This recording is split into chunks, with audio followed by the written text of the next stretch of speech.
président conseil de surveillance agence sénégalaise de la reforestation et de la Grande Muraille Verte nekk tamit maire commune Ndiop ci département de Fatick dañ fi am ndaje tey ndaje boobu li ko waral mooy FAO dafa am benn projet ba nga xamante ne da ko bëgg a yóbbu day jàppale Grande Muraille Verte dañ ko nag xaaj dafa am ay pàcc bi ba nga xamante ne moo ci intéressé Sénégal foofu la FAO di intervenir ci biir Sénégal mooy renforcement institutionnel lu structure ya nga xamante ne ñu ngi liggéey ci kaw ci biir Muraille Verte ci loolu la ñu ñëw tey nag woote ci Grande Muraille woote ko woote service technique yi fi nekk muy service eaux et forêt muy service éducation muy service santé ñëpp institution ba nga xamante ne am nga wàll ci taxawal Muraille Verte bi ñu daji fii pour seet naka la ñuy tëgg programme boobu ba nga xamante ne ku ne ci wàll bi nga nekk projet bi nga xamante ne FAO yore na ko naka la lay jàppale ba sa liggéey bi nga def ci Grande Muraille Verte bi mu nekk liggéey bu mën a jaar yoon comme ni ñu ko waxee rek programme Grande Muraille Verte dafa nekk programme bu am solo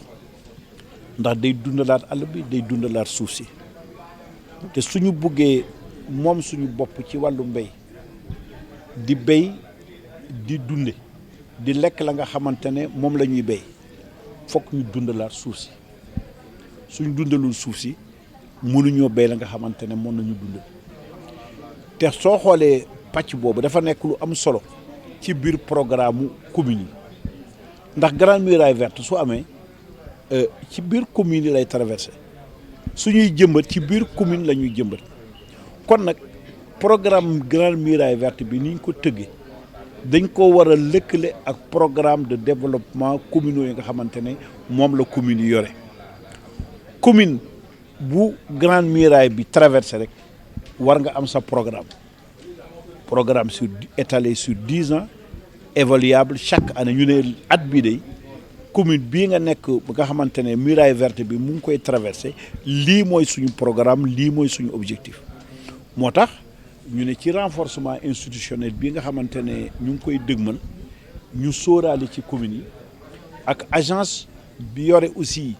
Grande Muraille Verte mu liggéey ak communes yi ndax commune bu ne am programme ba nga xamante ne moom pour l'essentiel day def rek benn liggéeyu coordination di superviser di évaluer plan d'action yi nga xamante ne moom la commune yi di yore puisque loolu day tax communes yi day yokk doole programme Grande Muraille ndax commune bu ci bokk di nga jël sa budget nga dugal ci biir mais également communes yi dañoo am possibilité wu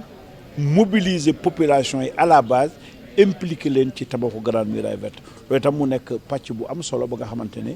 communes yi mën nañ ko ci jouer dañoo def recommandation ba nga xamante ne tey soo gisee ñu toog fi association de maires yi toog fi dañuy waxtaan suñu paree nag ñu def benn rapport def benn programme ne lii waa Sénégal ndax Grande Muraille Verte dafa xam mooy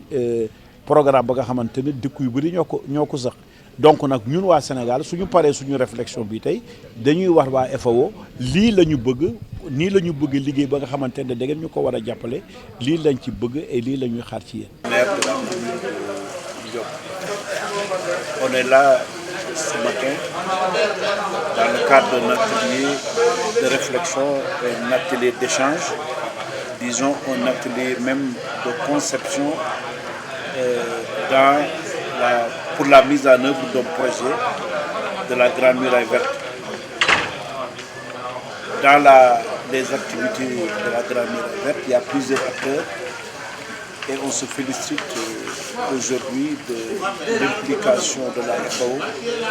qui vient participer à ce que nous faisons pour porter un projet, la composante 3 le Sénégal est intéressé par la composante 3 de ce projet porté par la FAO et qui sera soumis au financement du Fonds vert climat. Et cette composante 3 va beaucoup intervenir dans le renforcement institutionnel des organes et des institutions qui contribuent à la Grande Muraille Verte. Donc il y a l'agence, mais nous savons ici qu'il y a des services déconcentrés qui interviennent dans le cadre de la Grande Muraille. Et ce ce volet 3 dans lequel le Sénégal est impliqué va beaucoup travailler avec, pour donner un contenu à la proposition qui sera soumise au financement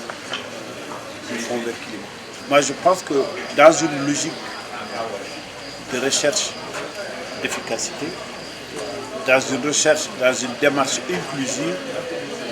on ne peut pas se passer de l'implication des collectivités. Pour que on puisse véritablement construire la grande muraille verte et atteindre nos objectifs, il faut qu'il y ait un plan d'action territorialisé. Puisque la grande muraille verte ne se construit pas en l'air, elle se construit sur des territoires. Et ces territoires sont des territoires organisés. Et c'est des territoires qui portent des projets de développement. La mission importante, en tout cas de ceux-là qui dirigent la grande muraille verte, doit consister à voir comment articuler les objectifs de la grande muraille avec les plans de développement communaux conçus et mis en œuvre par l'État. Cela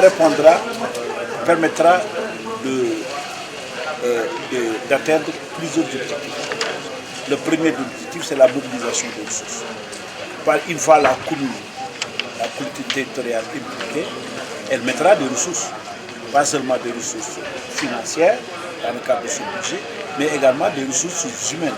puisque le territoire, la commune, le département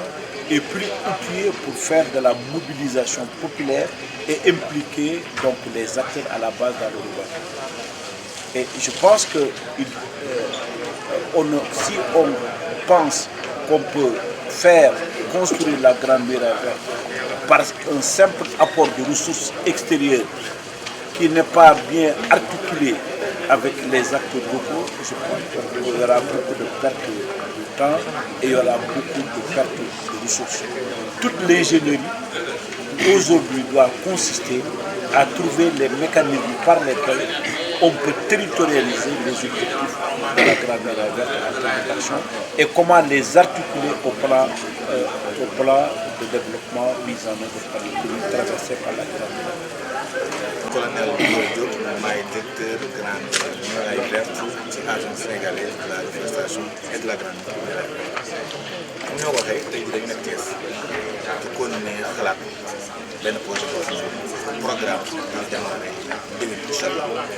ci fukki at mais juróom-benn réew Sénégal, Mali,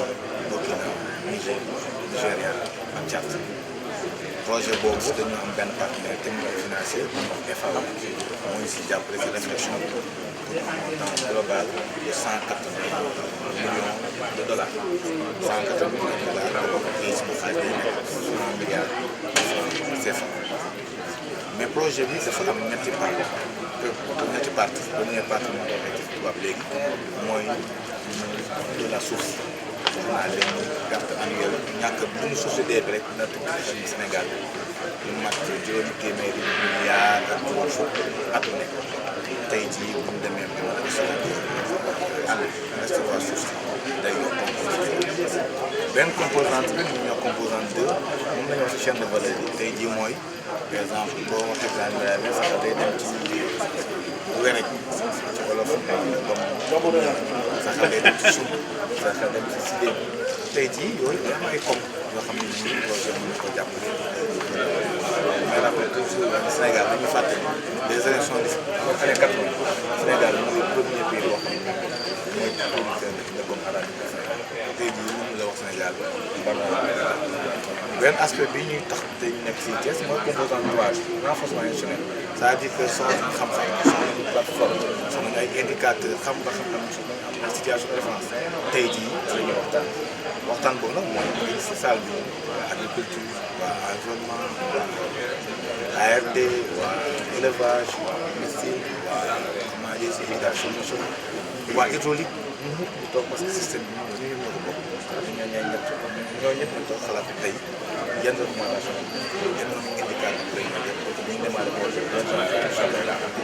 attente nga xam ne teg nañ ko yaakaar bi nga xam ne teg nañ ko yàlla may ko